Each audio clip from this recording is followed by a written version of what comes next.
Hi everyone, and welcome back to my series on breaking down the pop culture references or popular culture references of the series Friends. And today we are going to look at season 1, episode 6, the one with the butt. Now, before I go into it, I just want to remind people who have not watched any of my previous episodes that American sitcoms are filled with pop culture references. And if you understand them, it makes the jokes funnier. It makes you realize why everyone is laughing and why it's a punchline. If you don't, you may feel that you're missing out on something.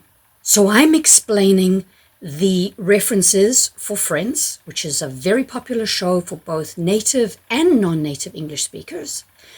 And hopefully, once you finished watching it, you can go back and watch the episode again and you'll understand more and it will be more enjoyable for you. In the description box below are some extra words or phrases that I didn't get to in this explanation that you can read and you can look at, and there's an explanation for them. There's timestamps for the video as I go through each section. So let's get on with it and go into the first clip of season 1, episode 6, the one with the butt. Ross, 10 o'clock. Is it? It feels like 2. 10 o'clock. What? There's a beautiful woman at 8, 9, 10 o'clock. The reason that Chandler says, Ross, 10 o'clock, is it's a very American way of telling direction. So if you look at a clock, at where the small hand would be on the 10, he's saying, look, there's someone at 8, 9, 10 o'clock. Like, look in that direction. Look in the direction of where the small hand would be on the 10 o'clock on a clock. Look, there's a note on the back. Loved your work. Call me a sap. She was obviously very moved. And you should probably call her fairly quickly. Yeah, as soon as possible. This reference may not be viewed by everyone because it is something that was kept in on the extended DVD version, but it is fun. And when Joey gets his little note from Estelle saying she wants to represent him, she is saying, call me ASAP, which stands for as soon as possible. It's a very common English acronym. You usually put it if you need something done urgently. Please do it ASAP. Some people will say ASAP to make it quicker. But he reads it as a sap. And a sap is someone who is either easily fooled, naive, or very sentimental. And he thinks she's saying, oh, your performance moved me. Call me a sap. But he's saying, call me ASAP. And then he's like, well, I should call her quickly. And Ross is going, yeah, probably as soon as possible. I don't see it. Try to look past the book. Yeah, you just have to unfocus your eyes. Who's focusing? There's nothing to focus on. It's the Statue of Liberty! Where's the Statue of Liberty? Where? Right there. God, I can't not see it now. Hey, kids. Charlie, come here. Do you see anything right here? Yeah, it looks like a boat. A boat. Huh. Yeah, right there in front of the Statue of Liberty. The Magic Eye books were a craze, and they hit us as well in South Africa, all over the world. They're optical illusions. They were books with autostereograms in them. An autostereogram is a 2-dimensional picture or image that can create a 3-dimensional scene, and you're supposed to stare at them or cross your eyes and focus and then move the image away slowly, and you will be able to see the 3D image, which obviously Ross cannot do, and he's frustrated, and everybody else can do it. What about you? Tell me one of your stories. All right, once, I got on the subway, right? And it was at night. And I rode it all the way to Brooklyn. Just for the hell of it. The reason that Chandler says, one time I took the subway to Brooklyn at night, and he's trying to jokingly match her stories because she's got some very serious stories of being in war-torn places and covert operations at night. And he's saying, well, the closest thing I came to was I rode the subway at night, which in New York, depending on where you're going, can be a little bit scary. And Brooklyn, as you can see from the map, is quite far from Manhattan, and all of the friends live in Manhattan. And he's saying it was a scary thing that I did because I rode so far on the subway at night in New York. Really, it looks Very great. clean. Oh, I see you moved the Green Ottoman. How did that happen? I don't know. I thought it looked better there. And also it's an extra cedar on the coffee table. Yeah, it's interesting. But you know what? Just for fun, let's see what it looked like in the old spot. Just to compare. The word Ottoman is very amusing to a lot of my students, particularly my Turkish students, who come from a previous Ottoman empire. Why we call a footstool an Ottoman, I have no idea. Maybe it is because it was something brought over from Ottoman culture into English culture and we hadn't had them before. They used to be covered originally in in material that comes from the Turkish region, and maybe that's why they were called Ottomans. But Ottomans are basically just footstools. And she's saying, I can't believe you moved that green footstool. You're going to be in trouble.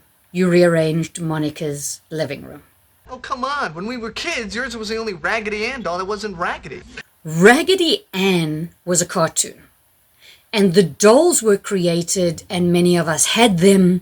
And raggedy basically means untidy and messy and not put together. So Raggedy Ann Dolls, and there was Raggedy Andy as well, was the male doll. And they were supposed to look unkempt and messy and untidy and not put together. And Ross is saying, you're so organized and neat that even your Raggedy Ann doll was not untidy. I am not that bad. Yeah, you are, Monica. Remember I lived with you? You were like a little, This is just a Psycho reference that Phoebe makes. The film Psycho was an Alfred Hitchcock movie, very scary at the time. It came out in 1960. He was known as probably the beginning of the horror genre of movies. And the famous scene in Psycho, for those of you that have not seen it, is Norman Bates had a knife in his hand and the female lead was showering, and he came and he tried to kill her in the shower with the knife, and he ripped open the shower curtain and did this with the knife, and that's why she's going because that was also the music of Psycho, was that type of music. And she makes another reference later on to say, yeah, when I lived with you, you were a psycho. And so she does that to say that Monica was a little bit psychotic in cleanliness and neatness when Phoebe lived with her in the past.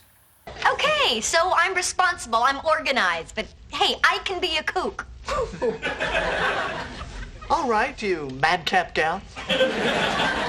Try to imagine this. The phone bill arrives, but you don't pay it right away. Why not? Because you're a kook. A kook is just an American term that means somebody who is eccentric, strange, foolish. And Monica's saying, I can be a little crazy, I can be a little strange, I don't have to have everything in order, I can be a kook. And they're saying, no, you can't. Can you believe this, Al? Pacino. This guy's the reason I became an actor. I'm out of order. You're out of order. This whole courtroom's out of order. Seriously, what's the part? Just when I thought I was out, they pull me back in. Come on. Because Joey got a job as Al Pacino's butt double, and for many of you who know movie trivia, you will know that a lot of the famous actors and actresses get stand-ins for nude scenes from time to time where somebody else's body is used because they don't want to use their own. And so he is going to be Al Pacino's butt in the shower in a shot from behind. And so because he doesn't want to tell the friends yet what the part is, he's quoting a lot of Al Pacino movies. One of them, this courtroom's out of order, everybody's out of order, is a quote from a 1979 Pacino movie called And Justice for All. And then the line, just when I thought I was out, they pull me back in, is a line from The Godfather Part 3. Al Pacino's in it, and that's big. Oh, no, it's terrific. It's you deserve this. After all your years of struggling, you've finally been able to crack your way into show. Okay, fine. Make jokes. I don't care. This is a big break for me. No, you're right. You're right. It is. Yeah. So you're going to invite us all to the big opening? These two references are basically just butt references. You have a crack going down the middle of your butt. I don't need to explain opening, but that's why he says you're able to crack your way into show business. And cracking your way into anything is an English expression of being able to get in, but he's using it as a butt joke. And then when Ross says, are you going to invite us all to a big opening? I do not need to explain to you what the opening is in a butt joke reference, but that's why they're driving him crazy with butt reference jokes. It's like I'm two guys, you know? I mean, one guy's saying, shut up, this is great! But there's this other guy. Actually, it's the guy who wells up every time the Grinch's heart grows 3 sizes and breaks that measuring device. The last pop culture reference is about the Grinch. And he's saying to Aurora that part of him that really needs to be in a relationship with her is the same part that makes him get all emotional when he watches The Grinch. And The Grinch is a very famous Christmas story written by Dr. Seuss. It was called How the Grinch Stole Christmas. And it's about a green character who was a very mean character, and he wanted to steal Christmas from the Who's in Whoville, which were the people that lived in the town, and he stole all of their presents, and he wanted to throw them over a cliff so that nobody had Christmas.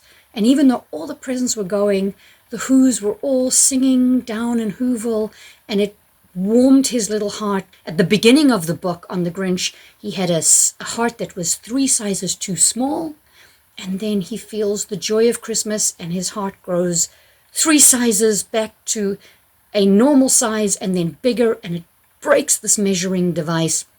And that's what Chandler's saying.